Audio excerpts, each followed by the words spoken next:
In this video, I'll be going over the cartoon dads who, let's just say, won't be winning any Parent of the Year awards anytime soon. So, let's hand out a new award, Animation's Crappiest Dad.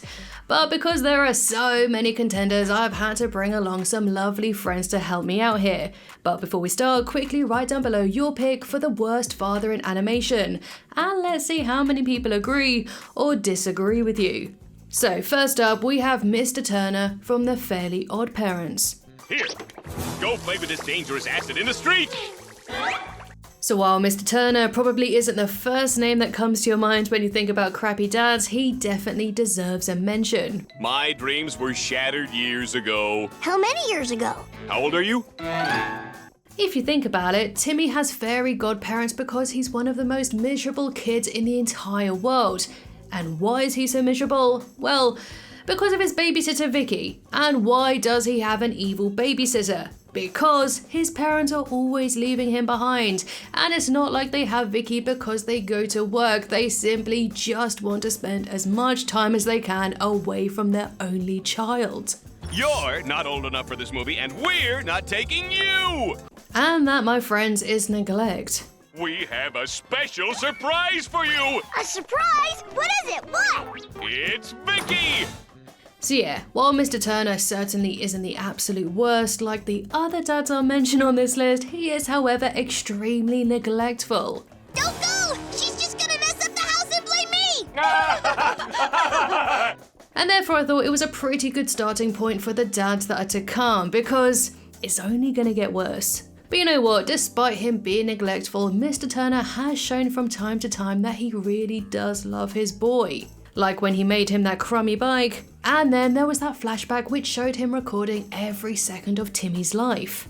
Oh yeah, and I should quickly mention here that I'm limiting this list to dads from Western TV shows only, so no movies or Japanese anime, otherwise this video would be over 10 hours long. Next up, we have Stan Smith from American Dad. So to talk about our next contender for worst dad, I've invited Dan the Man onto the channel. And Dan has really been releasing so many American Dad bangers this year. Although, I have a bit of beef with Dan because while I was recording my History of the Golden Turd video, he dropped his on the same topic. But annoyingly, it's really good, so I couldn't really stay mad at him for very long, so take it away, Dan. Thank you very much for inviting me, but it's not like you had a choice. I have an alarm go off every time someone mentions American Dad, so I would have barged in anyways. Sometimes I see people say that Stan Smith is one of, if not the worst animated father on television, and truth be told, I can't say these statements are without their merit. Stan Smith is by no means Father of the Year. He has done too many downright awful things to his family, especially his kids, to possibly ever list. Haley, how would you like a punch in the face? Anyways, here's a list of some of the downright awful things that he's done to his family, especially his kids. Steal Haley's boyfriend to work in a sweatshop. Steal Steve's best friend for his own selfish reasons. Brainwash Haley to be a sleeper agent. Brainwash Steve to be afraid of sex. Almost have sex with Haley. Almost have sex with Steve. Cut off Haley's face. Cut off Steve's bowling career by stabbing him. He's done plenty of other bad things too, like become a bully of and drive a clone of Steve to insanity. He's constantly at ends with his daughter for their differing political views, and with the family as a whole. He left them in a freezing car with no key. He left them trapped in tubes of goo to get away from them, and one time, no joke, they forgot about Father's Day, and he kept resetting their memory and made them think that each day was Father's Day until they got it perfect. He wiped their memories 190 days in a row. Let me repeat that, 190 days. And to be honest, that doesn't even cover half of it. But given all of that, do I think that Stan is the worst animated father? No, not really. Don't get me wrong, he's definitely a really bad one. Don't mince my words on that. But that's not to say that he's never done anything for his family. In fact, he actually makes some huge sacrifices for them, which doesn't negate any of the awful stuff, to be fair. but it definitely helps show his heart's in the right place. For example, after almost completing his dream car that he's been building for years, he forgoes the final piece that he needs so that he can continue to search for it with Steve, so they can spend more time together. Don't you see, son? Finding DeLorean doors is our thing. Hey, yeah. He goes back in time and finds out that Haley might not even be his kid, since Francine slept with another man right before their wedding. And after messing that up, he still goes through with helping past Francine sleep with this guy, despite the fact that Haley might not even technically be his kid. Hell, even some of the bad stuff, the intent behind his methods were always for his family, at least in his eyes. Like, he only bullied Steve because he was trying to make him prepared for the real world, and he stabbed him because he was afraid they'd lose contact if he went pro. Can you ever forgive me and also not tell the police? Yes. And one of the most important things is that Stan actually sometimes learns from his mistakes and tries to better himself. He meant what he wrote on that SpongeBob cake. Bad dad sad. Does that sound like someone who could possibly be the worst animated father? Okay, maybe, still yeah, but I don't think so. Anyways, thanks for having me on. It was fun talking about the show for the umpteenth time. Anyways, bye! Homer Simpson from The Simpsons. Okay, seeing as I'm about to talk about The Simpsons, let's quickly change into my Simpsons theory look. Okay, that's better. So look, I love Homer, and it really does hurt me to include him on this list, but come on, the guy's been strangling his kid for over 30 years. It hurts when I swallow. You little dog!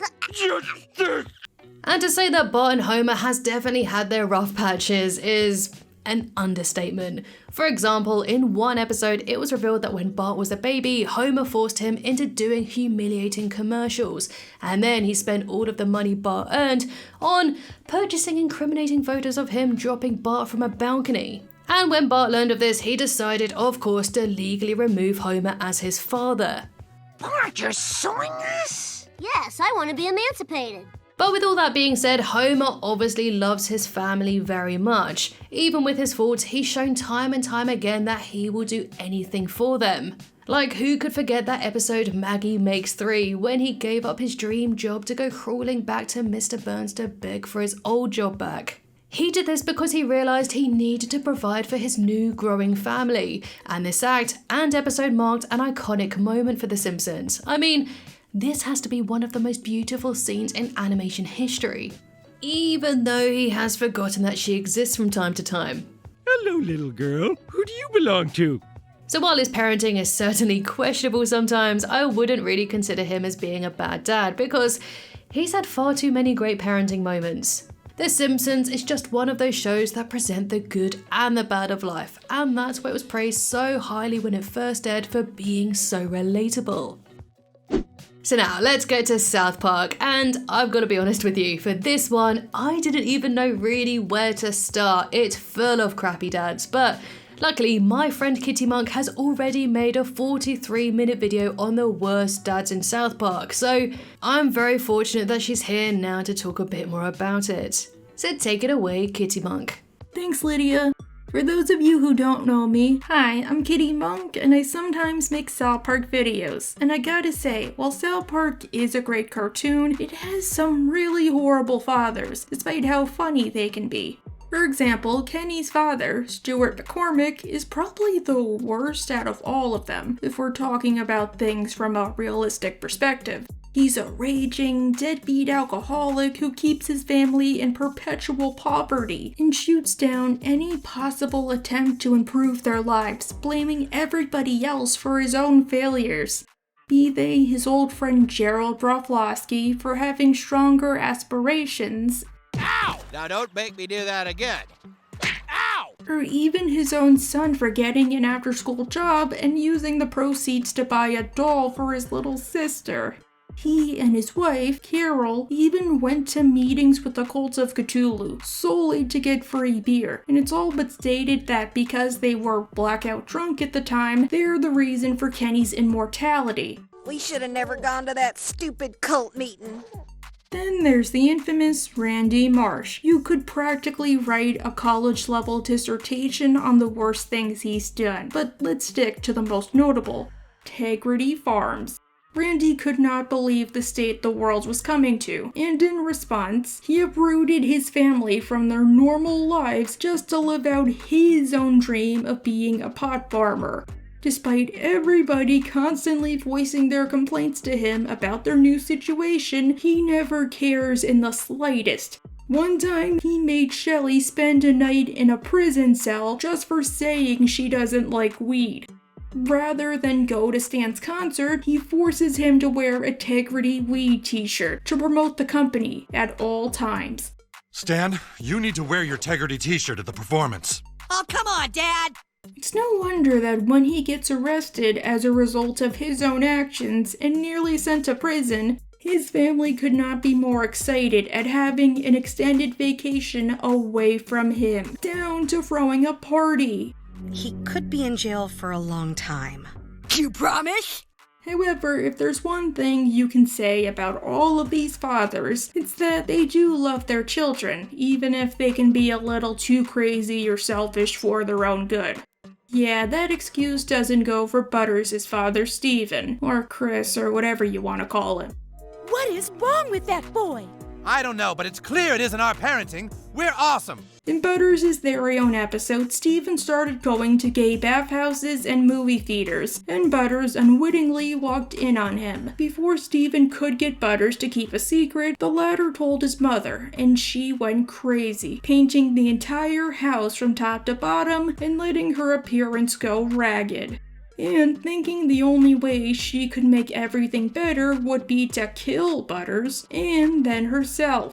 Steven doesn't seem to notice anything strange about her behavior, so he doesn't own up to what he did until it's too late.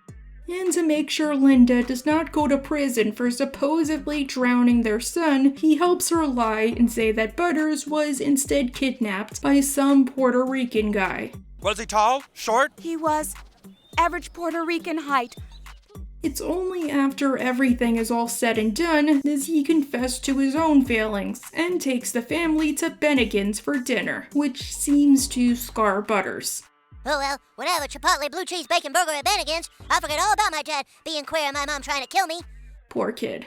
But this isn't even the worst thing he's done. Most notably, Steven often grounds his son for real or imagined reasons, especially for long periods of time. An Asian turf war, Butters! You are grounded! And there you have it. South Park, for all of its humor and cutting-edge satire, has some of the worst fathers in animation. True, these fathers are funny, but I for one would not want to be raised by any of them. Lydia, thank you for having me. Back to you. Fire Lord Ozai, the last Airbender. Okay, where do I even start with Ozai? Well, he challenged his teenage son to a firebending duel, and when Zuko refused to fight, Ozai burned the side of his face, leaving Zuko with a permanent scar over his eye. How can you possibly justify a duel with a child? It was to teach you respect. He saw his son as weak and banished him, telling him not to come back unless he captured the Avatar, and when they met again, Ozai struck him with lightning, intending to kill him. Christ. That makes everyone else seem very mild in comparison.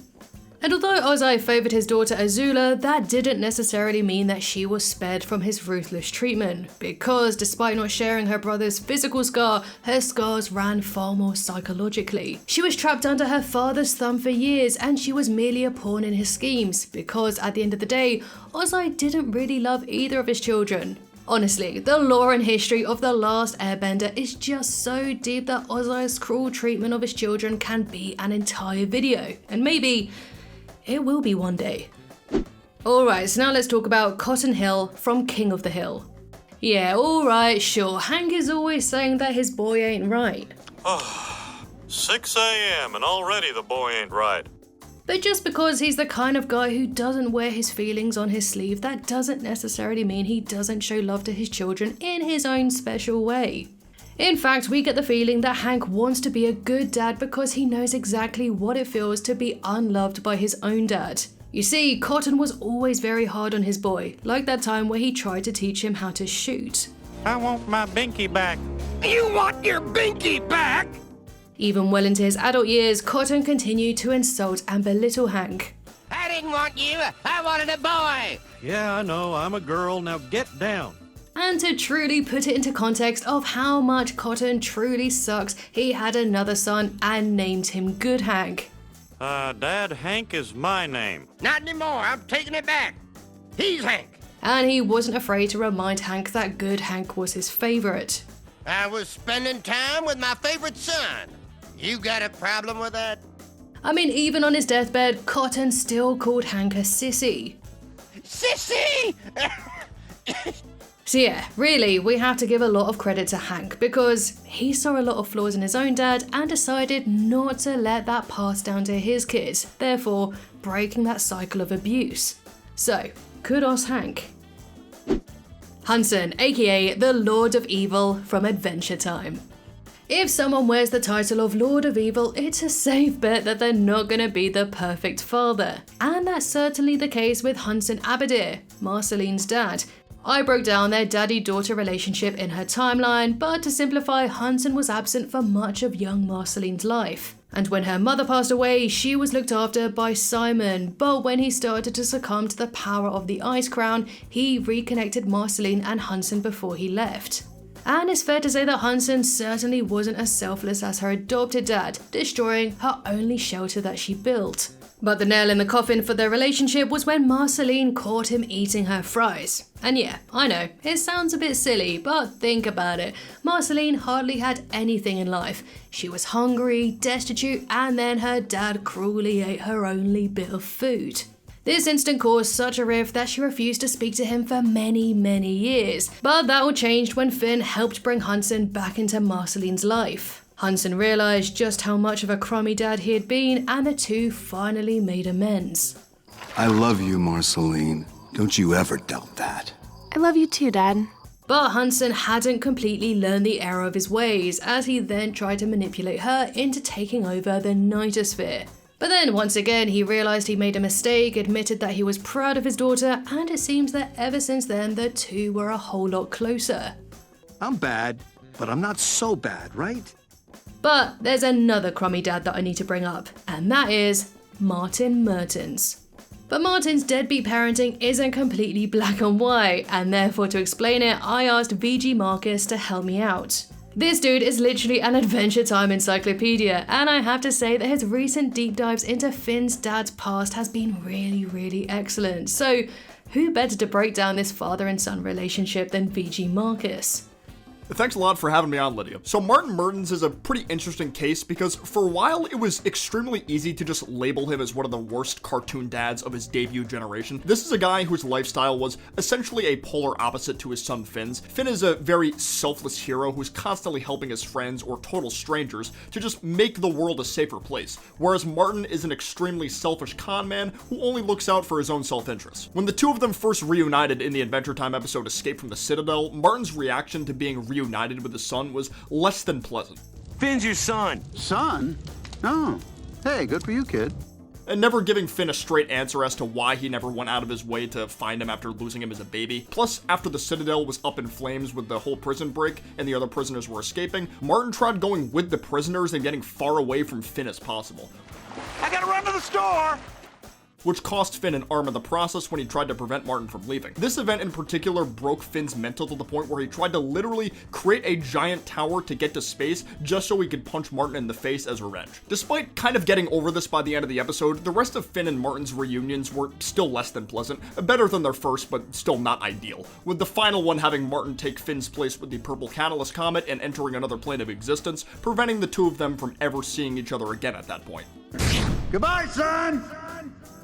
Bye, Dad.